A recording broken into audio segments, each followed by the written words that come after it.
No, you're wrong. That's not it. You don't understand. Reminds me of lyrics from a song I heard once. I shift my gaze back to the man standing before me, crying and apologizing. It's embarrassing that this sorry man is my husband. Well, that ends today. It's fine. It's fine. You look well. We'll get through this. My name is Cammie. I'm a 27-year-old office worker. I've been friends with my colleagues, Patrick and Allison, since we started working at the same company. We often hung out privately, but when Allison got a boyfriend, it was usually just Patrick and me. I always saw Patrick as just a good male friend. He saw things differently, though, and took me by surprise when he confessed his feelings for me. That confession made me start seeing him as more than a friend. Will you go out with me on a trial basis? Impulsive Patrick caught me off guard, and we started dating. Allison teased us, saying, "Really? Now?" But Patrick turned out to be a very serious guy who treasured me. Over time, I came to feel the same way about him.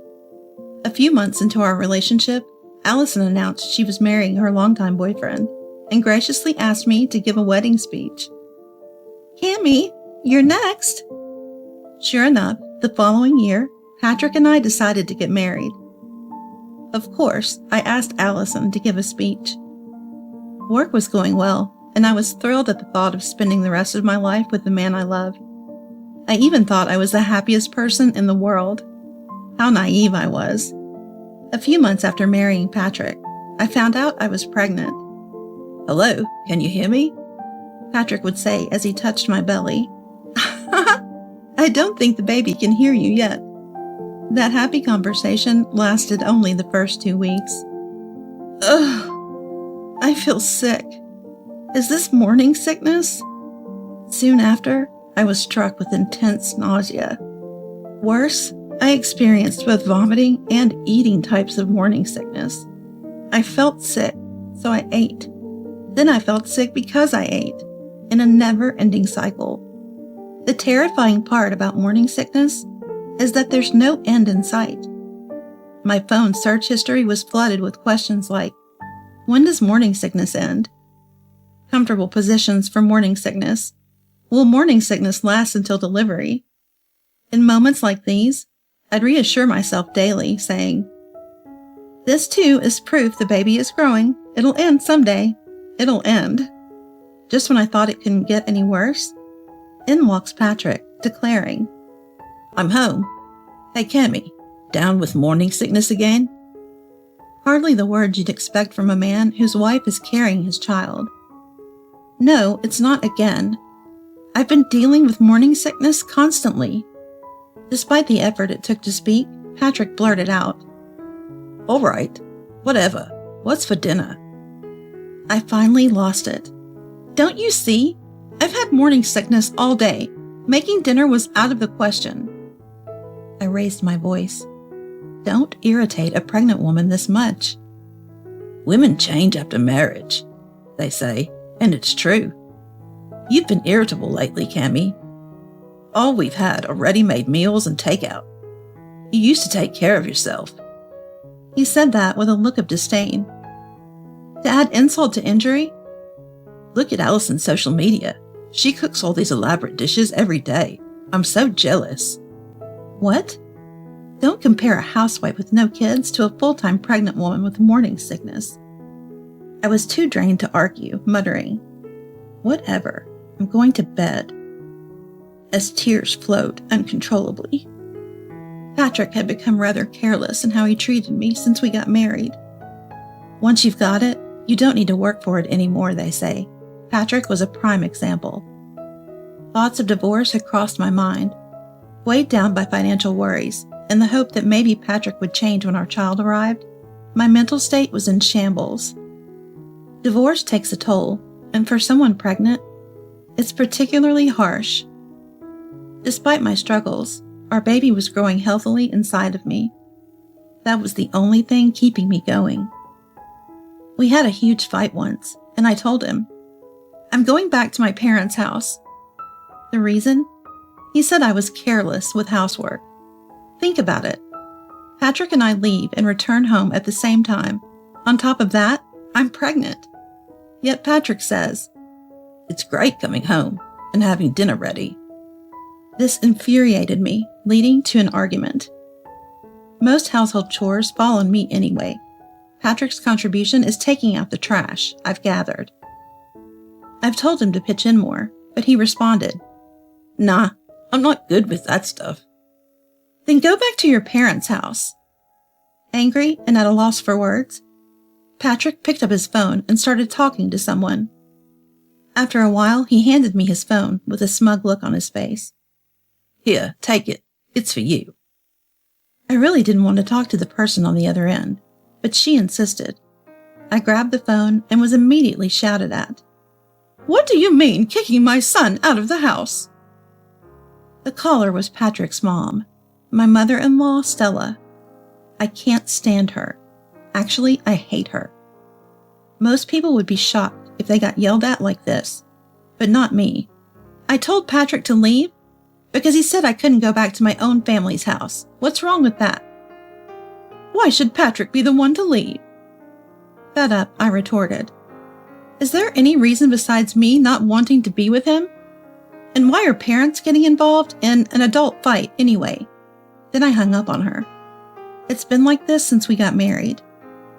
I try to keep the peace during family events, but Stella plays the victim, saying things like, "My son's wife is so rude. I'm always the one getting hurt." As a result, I've been labeled the strict wife behind my back. Stella and I probably clash because we're too similar. We both say what we're thinking. Raised the youngest of all brothers, I turned out to be a strong-minded woman. And of course, Stella dislikes me for it, calling me unladylike and cheeky. I don't care what she thinks, but talking to her drains me, which is tough on my pregnant body. I seem to have drawn the short straw when it comes to both my husband and mother-in-law. I've had enough, I thought. Patrick knows how I am, so whenever there's trouble, he sends Stella to deal with me. Like children fighting, I thought to myself. Then one day, my morning sickness finally stopped. I don't feel sick anymore, thank God.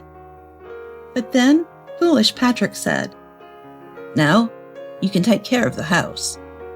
Experience is a cruel teacher, and I'd learned not to expect anything from him. The upside, I was less annoyed. I hadn't yet realized that my clueless husband would do something absurd after someone had said, "Criticism is the best form of flattery." As I got further along in my pregnancy, my belly grew larger, and I started experiencing leg cramps and frequent bathroom trips. Yet every kick I felt filled me with joy. Though I had some bouts of morning sickness in my third trimester, they were mild compared to the first half. With the support of my colleagues, I managed to work until I went on maternity leave. I wasn't lucky with my in-laws, but I'm truly grateful to everyone at work. "We'll definitely come see you once the baby is born and things settle down. Can't wait to hold little Cammy," my colleague said, which made me happy. I didn't trust Patrick and had no intention of relying on my in-laws, so I decided to give birth at my parents' house, a 2-hour drive away. My parents, eager for their first grandchild, couldn't wait for the arrival. My parents have a strong relationship. My dad, being strict, was tough on us siblings, but also showered us with praise when deserved. Even after years of marriage, he adored my mom. When she stumbled slightly on a step, he'd ask, "Are you okay? Any injuries?" That's probably what you'd call a devoted husband. Even if Mom would say, "Oh, stop it, you're embarrassing me." She actually cherished it. "So Patrick, we'll be looking after Cammy for a while. Make sure you step up after," my dad said as he came to pick me up, since the day was drawing near for the birth. "Of course, you can count on me for anything at home. Thank you for worrying about me too," Patrick responded. My dad looked puzzled. I felt embarrassed. What does he mean? You can count on me for anything at home. Who cares about your well-being? You should be concerned about your wife and the child that's about to be born. I felt like my face was on fire from shame. If Patrick had one redeeming quality, it would be his ability to get along with anyone. My stern-faced dad is often misunderstood, but Patrick won him over with his unyielding cheerfulness the first time they met. I was glad that he got along well with my family. On the way to my parents' house, Dad hesitated. Patrick is. Never mind. Dad, I know what you wanted to say. Patrick is an idiot, right? Thinking of spending some time away from Patrick, the source of my worries, I felt I could go into labor with peace of mind. As it turned out, our baby was breech, as revealed in the latest checkup. We tried various maneuvers to turn the baby, but it didn't work. A cesarean section was inevitable. "They're going to cut me open," I said. I had been lucky to live a healthy life thus far. While a C-section is still childbirth, it's also surgery. When I let out a sigh of fear, Mom said, "You're about to be a mother, you know. And Cammie, you were breech too, and delivered via C-section." I was scared, but the moment you were born and cried, all the fear disappeared. She patted my shoulder reassuringly. A mother's love knows no bounds. In the end, my baby remained breech, so I gave birth to a healthy girl via C-section.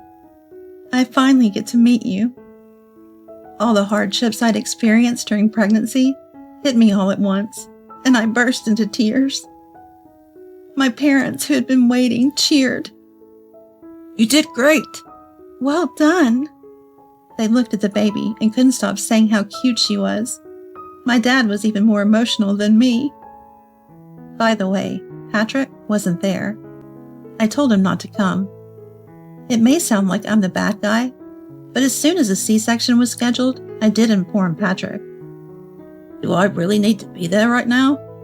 Axel and the others are here too, you know." He said something outrageous. I was so shocked, I told him not to come and hung up. I informed the hospital that my husband might not come, and true to form, Patrick didn't show up. After I was discharged, I went back to my parents' house, where they helped me focus on childcare. They even took care of the birth registration. And Patrick? Not a single message since the baby was born. Stella did call to say, "Bring the baby over soon." "I'll come if I can," I said and hung up. About 2 weeks after giving birth, the doorbell rang late at night. "Who could that be?" said Mom, and after a chat with a visitor, they both came into the living room. "Cammie, long time no see. Wow, so this is my kid. She's so tiny." Patrick had come unannounced after work. It was 9 p.m. Angie, who had just fallen asleep, woke up due to Patrick's loud voice. Patrick cheerfully said to me, who was calming down the baby, "Wow, you need to keep up, Cammie." My mom stood behind him, glaring. "What are you doing here at this hour without notice? Don't you think it's rude?" And to that, Patrick replied, "Mommy's as scary as ever," without even trying to soothe the crying Angie. This guy, I wanted to kick him out right then. But then Patrick said something even more outrageous. "Cammie, let's go home." What? I was embarrassed to hear the unexpected words, but my voice came out in a stupid voice. "I thought I'd check and see how you were doing, and you look fine. Let's go." When I was too dumbfounded to respond, he said, "I mean, the house is a mess. I'm not good at cleaning up, so could you take care of it, please?" Clasping his hands in front of me as if praying. From behind me, a low voice said, "Hey." "Oh, sorry for intruding, Axel. I came to pick up Cammie and Angie. Thanks for looking after them." Patrick was grinning, the only one in the room doing so. Doesn't he get it? "They say a mother's love knows no bounds, but you're up and about after a C-section. Are you a Japanese samurai or what? Just kidding, haha." Man, I wish he'd stop talking already. Just as I thought that, looking at Dad's face, he finally seemed to realize he'd crossed the line. Come on. Why the mean look? Axel and I are buddies, right? He tries to say. You think you can treat my daughter, who I brought into this world, like this? Stop making a fool out of her. Get out now. Dad's words echoed with authority. Dad had laid down the law. After his words, I turned to Patrick and said, Patrick, I'm divorcing you. They say the resentment of pregnancy and childbirth lasts a lifetime, but you've been a problem long before that. I had decided to divorce him once the baby was born. I even considered doing it before the birth. But a small part of me believed that seeing the baby would bring back the Patrick I once knew. In the end, Patrick only thinks about himself. I should have left him sooner. As long as you pay up, that's all I care about. Staring down Patrick, I said this. He retorted, I'll never agree to a divorce. I'm reporting this to Mom. Then he stormed off. He's such a child, to the very end. As Patrick was leaving, Mom was yelling at him to go home faster. A few days later, I called Patrick. Hello, Cammy? I said those things, but I don't want to break up. Patrick tried to sound humble, but of course I was unmoved. In the background, I heard something move. What's that noise? Is someone there? At my words, Patrick's voice quivered. Sorry. Actually, I'm dog sitting for a friend. You know, I love dogs. Sounds like a big dog. Almost sounds like it can talk. Let me guess the name. Allison? When I said this, Patrick was clearly shaken. The baby monitor you bought, even though I always said I didn't need it, being tech-averse as I am, surely came in handy. As I said this, Patrick scrambled to turn off the monitor, but it was too late. Wow, this thing is easy to operate. Even has a recording function. Just great. I said this with a chuckle.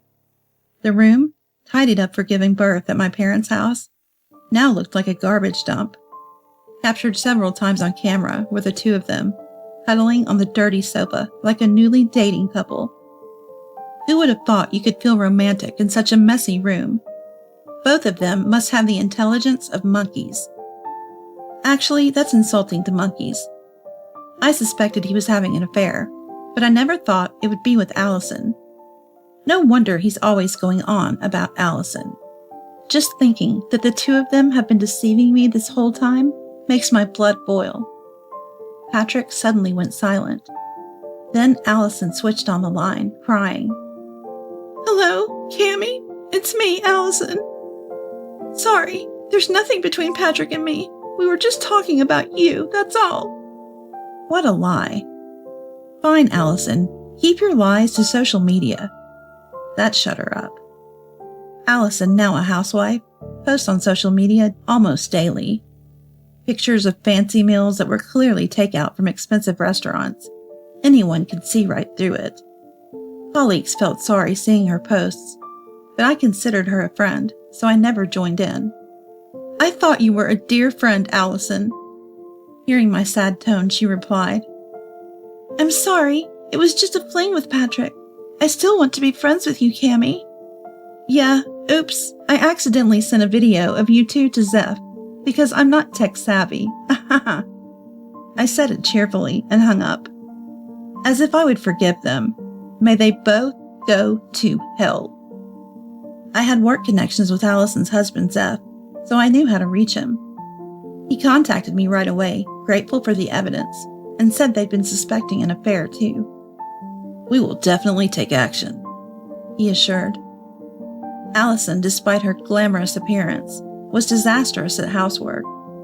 Zeph suggested she work for a change of pace, to which she responded, That's not really for me. I chuckled at the irony. Now that I think of it, Allison's workspace was always messy. No wonder she's okay with a room like that. Then I immediately reached out to a certain individual. The person on the other end of the line was furious. Eventually, I was summoned to my in-laws' house. My parents offered to come along, but I asked them to look after my daughter and went alone. I arrived and rang the doorbell. Stella opened the door with a stern look. "Come in," she said. Inside, I saw my usually quiet father-in-law, Lloyd, and Patrick, who had a triumphant expression for some reason. Looks like Stella is going to scold me again, I thought. What an idiot. Stella broke the silence. "Patrick, you told me the reason for the divorce was that Cammie had changed her mind. Is it true that you had an affair?" Patrick gave me a look as if I'd spilled the beans. "Well, you see, it was just a fling. It's over now." He spoke, eyes down, in a subdued voice. Who could have guessed it would turn out like this? Stella looked visibly annoyed. The next second, "You idiotic son!" Stella slapped Patrick hard across the face. For a moment, he looked stunned, hand on his cheek, staring at Stella. "I hate cheating men more than anything in the world." Seems like Patrick found Stella's unprecedented anger scary. He turned to Lloyd for help, who coldly said, "Don't look at me. You brought this on yourself. Suffer the consequences." Lloyd himself was shaking at the sight of Stella's fury. The person I contacted was Stella. I knew she had a severe disdain for infidelity. During a death anniversary at our parents-in-law's home, the subject of cheating came up among family members. Only Stella reacted with an extraordinary level of anger. Everyone thought, she must have been cheated on before. "Patrick, ever since I got pregnant, you've only cared about yourself. Must have been busy cheating, I guess." Stella slapped Patrick again upon hearing those words. Realizing he was cornered, Patrick sobbed and said, "No, that's not it. I swear it's not." But of course, I had no intention of forgiving him. Let him suffer. When the topic of alimony and child support came up, he pleaded. "I have no money, Cammie. Please forgive me." I looked at him and said, "It's all right. You look well. You'll figure it out." I threw back the same insensitive words he had said to me 2 weeks after childbirth, telling me to come home and clean the dirty house. Upon hearing this, Patrick burst into tears again. After that, I reported Patrick's actions to his company. They promised appropriate action, but not wanting him to lose his job and default on child support, I had him transferred to a notoriously tough labor-intensive subsidiary. His parents covered the compensation. Back at his parents' house, Patrick faced harsh treatment, especially from Stella, who had always been soft on him. It served him right. As for Allison, his affair partner, she got a divorce as well. Her reason for cheating with Patrick was resentment over my constant praise at work. Made no sense. After this, Allison was disowned by her family. "I can't pay. I have no money," she shamelessly said when asked about compensation. Like that was an option. She's now working desperately to continue paying me and Zeph. My life's less glamorous now, but I couldn't care less about a friend like her. As for me, thanks to my parents' support, my daughter Angie is growing up fine. My childcare leave is about to end, and my parents decided to move closer to my workplace. We just want to be closer to Angie. But I know it's because they're worried about me. And honestly, I couldn't be more grateful. Things have been tough, but I'm committed to raising my daughter well as a single mother. One day, my husband disappeared without a trace. It was only several days later that I found out he had run off with my sister. 12 years have passed since then. After a long silence, my husband contacted me with an audacious demand. "I'm coming home with my new wife. You are in the way. Leave my parents' house." Apparently, he doesn't want to see me, who is still living with his parents. 12 years after eloping, with the dust settled, he probably planned to bring my sister home as his new wife. But they still don't know. They don't know how much the feeling of the entire family, including me, have changed in these 12 years. My name is Sophia. I'm 27 years old. I majored in design in college, and after graduation, I joined a web production company. While leading an ordinary working life, I met my husband, John, when I was 25. He worked in sales at the company, and due to the nature of his job, he was very friendly. Attracted by his approachable demeanor, we dated for a year and got married last year. Upon registering our marriage, we started living with his parents, and I quit the web production company to work as a freelance web designer. I chose to work from home, supporting my husband's life while doing house chores. At first, there were hardly any jobs and the income was unstable. However, lately, I have been receiving projects from various places and earning a sufficient income. I work at my own pace and prioritize my family first. In the morning and evening, I eat with my husband and in-laws, and before going to bed, I enjoy some quality time with my husband. I was very satisfied with my current life. However, at some point, my once kind husband began to change little by little. The trigger was 2 months ago, when my income surpassed my previous salary. I was so happy to reach my target that I was restless all day. I couldn't wait to tell my husband. I was sure he would be happy too. That's what I believed. I rushed to the entrance as soon as my husband came home and told him the good news with a beaming face. "John, guess what? My income last month exceeded my old company's salary." "Really? That can be true. Your company paid pretty well, right?" "Yes, but surpassing that was always my goal, and my wish finally came true." "Oh, is that so?" Is that all?" "What? Would you prefer if I said, 'Well, congratulations'?"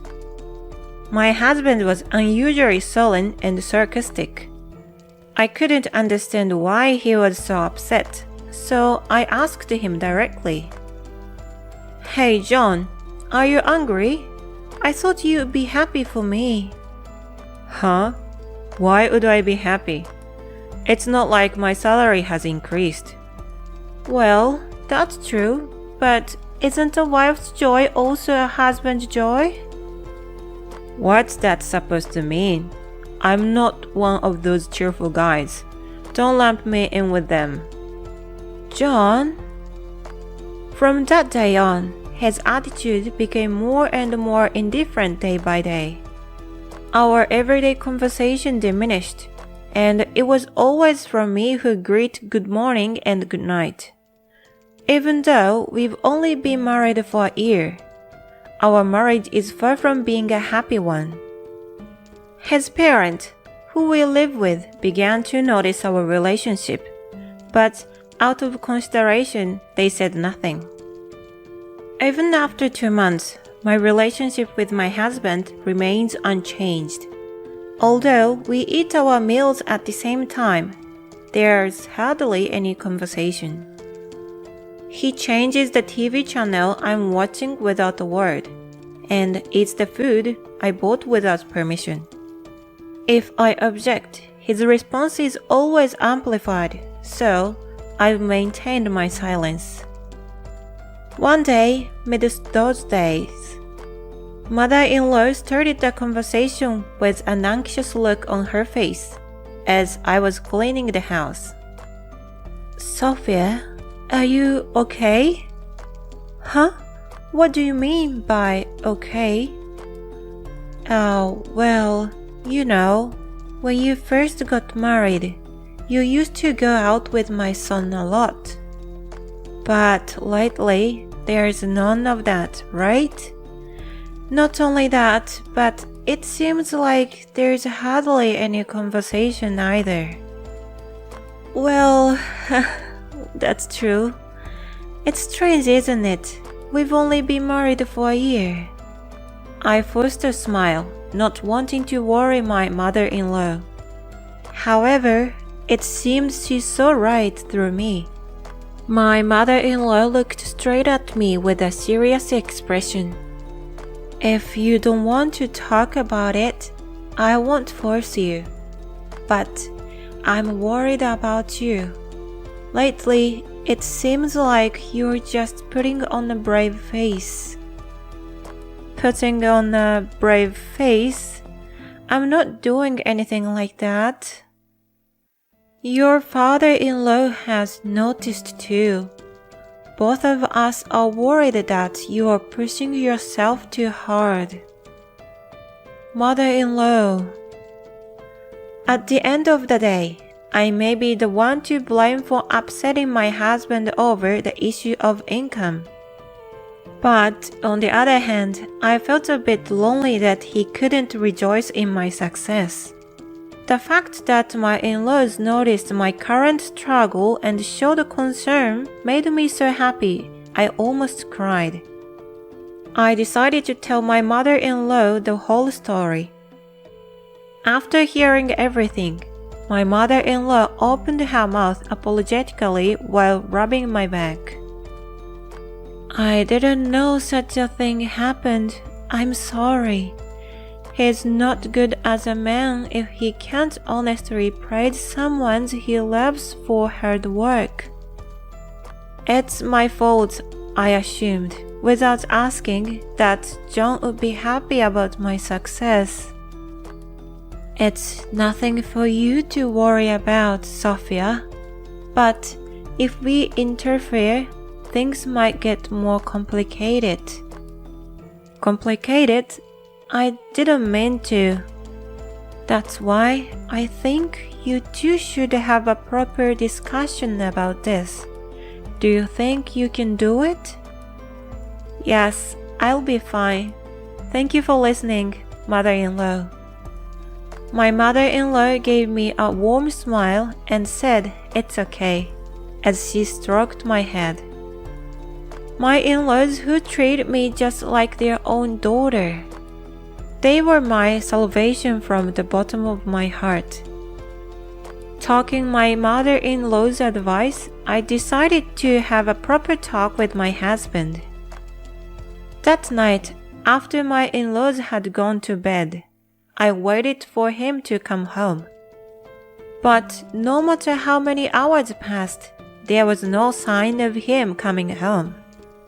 Normally, he would be home by 10 p.m. at the latest, but it was already past 11 p.m. this day. Why is he so late? There is no reply to my message either. Could something have happened? Worried, I called him several times, but there was no response, only the sound of the phone ringing. Worrying and waiting for 1 hour, it was past midnight when he finally came home. Welcome home. Despite my greeting, my husband only heaved a big sigh and had a displeased look on his face. What? Why are you still up at this hour? Why? I was thinking of having a proper talk with you, John. Talk? About what? Ever since I brought up the topic of my salary, we've been like this, haven't we? I didn't think much of it then, but I might have hurt your pride, John. At that moment, a chill ran down my spine. That's because my husband was glaring at me with a cold expression. I was so terrified that I couldn't find my voice. As if scorning my fear, he calmly threw out his word. There is nothing I want to discuss with you now. Waiting up for me to come home, it's just creepy. Creepy? I just want to build a better relationship with you, John, as a couple. That's what's tiring. I'm seriously thinking I might have chosen the wrong person to marry. Don't say that. Enough already. I'm tired from working overtime. Don't talk to me so casually when all you do is laze around at home. He brushed past me and headed upstairs to his room. Somehow, I couldn't move from the spot until the sound of him going up the stairs faded away. Why would he say such a thing? All I want is a normal married life. Even though my mother-in-law encouraged me to do it, nothing is resolved. Seeing his attitude, I don't have the courage to propose another talk to my husband.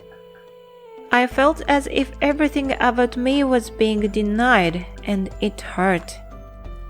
Even after 2 months, there was no conversation with my husband, and the days just passed uneventfully. Then, one day, my husband disappeared.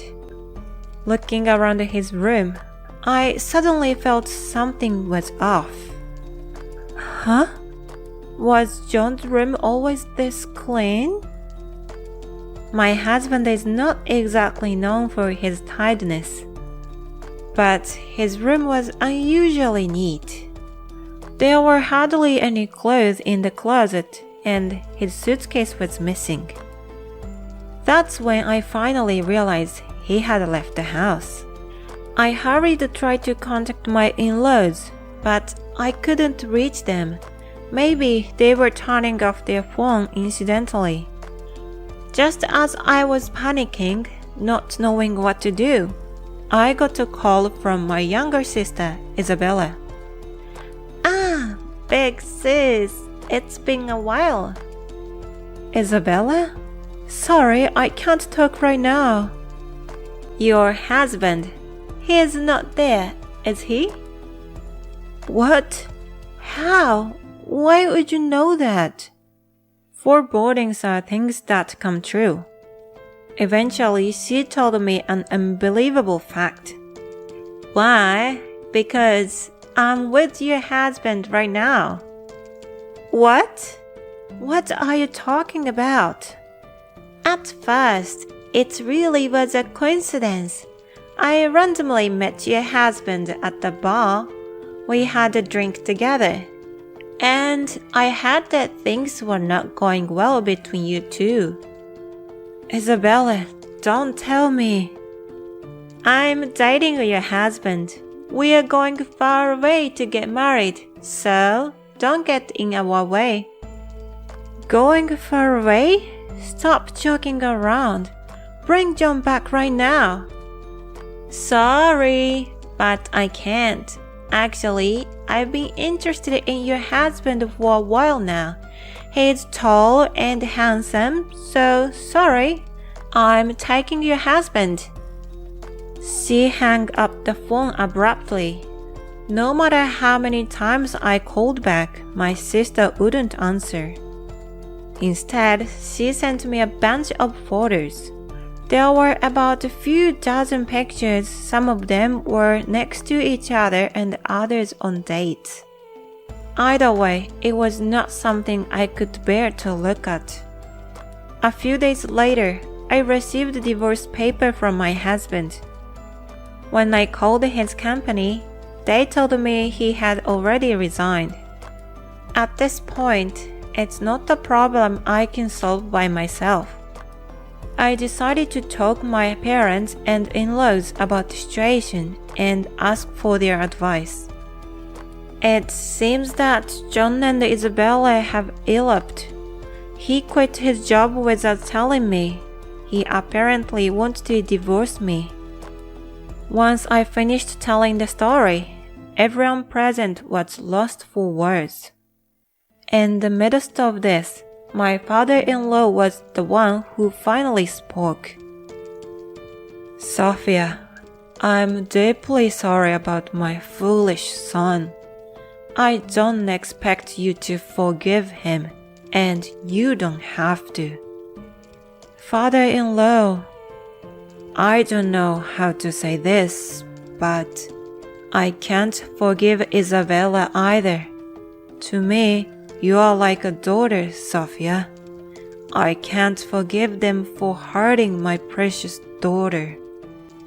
At those words from my father-in-law, both my mother-in-law and my own parents nodded in agreement.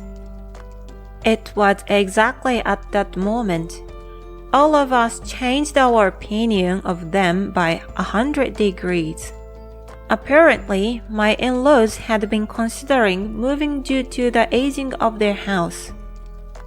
"We don't want to have anything to do with him anymore."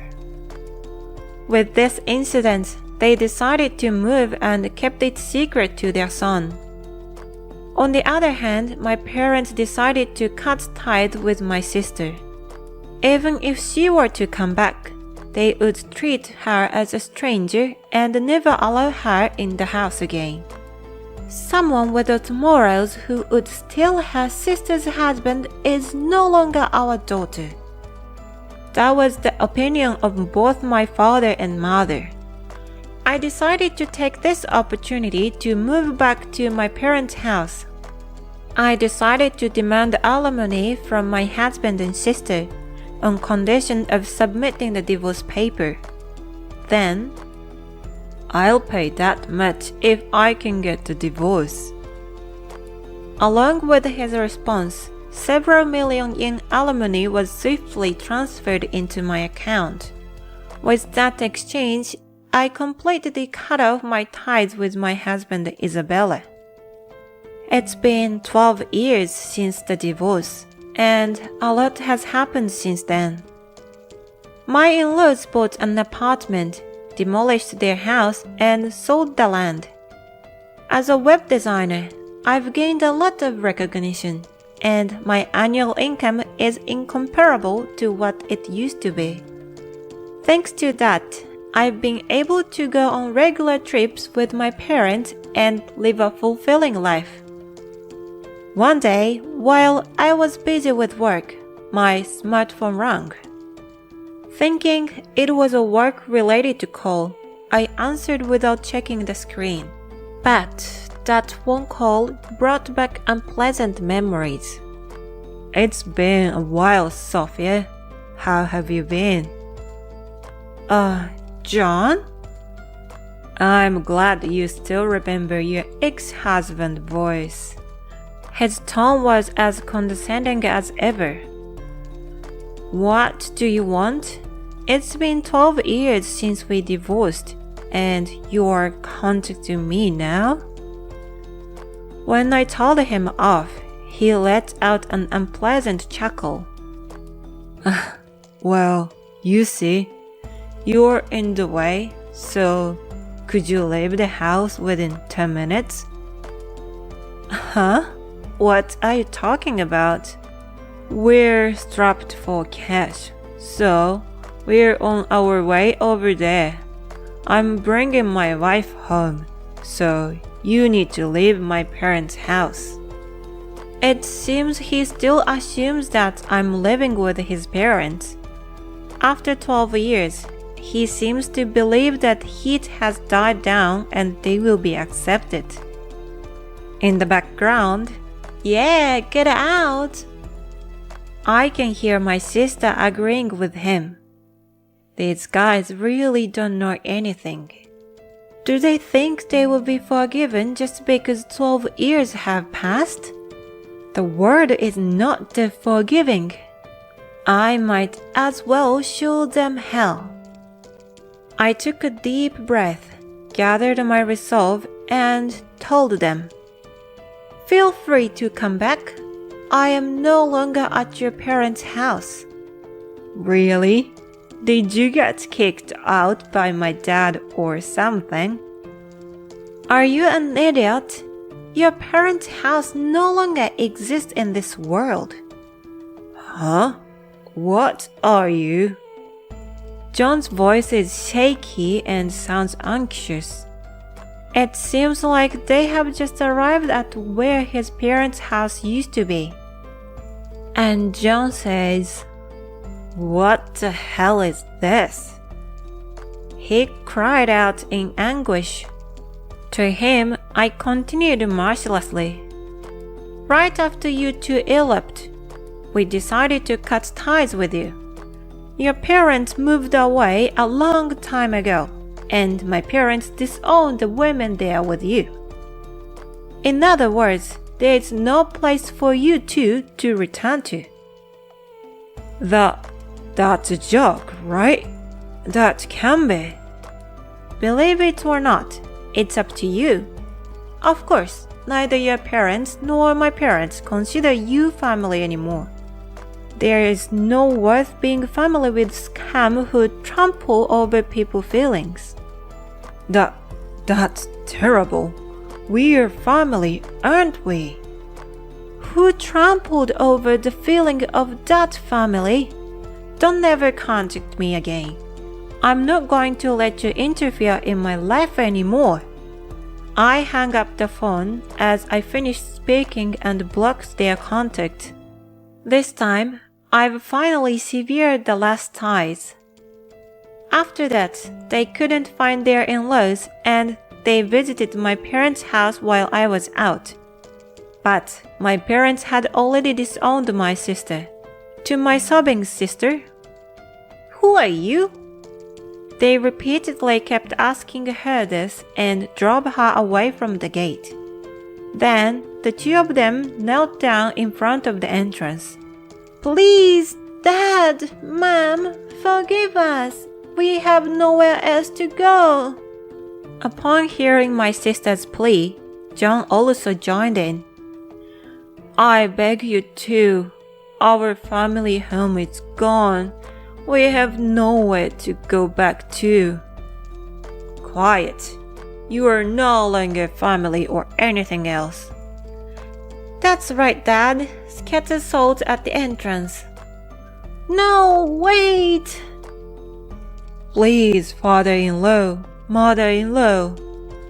I have no reason to be called father-in-law by the likes of you. Get out." Because they were so persistent, my father scattered salt and my mother reported them for their nuisance behavior. Since then, they haven't seen them. The two of them seems to be jobless and homeless, and they were begging their friends to lend them money. However, their rumors have already spread, and there was not a single person who would lend them money. In any case, it's almost impossible for them to survive in their hometown. They have no choice but to struggle from scratch in an unfamiliar land. However, they brought it on themselves. Since they've sown their seeds, I'd like them to suffer as much as possible.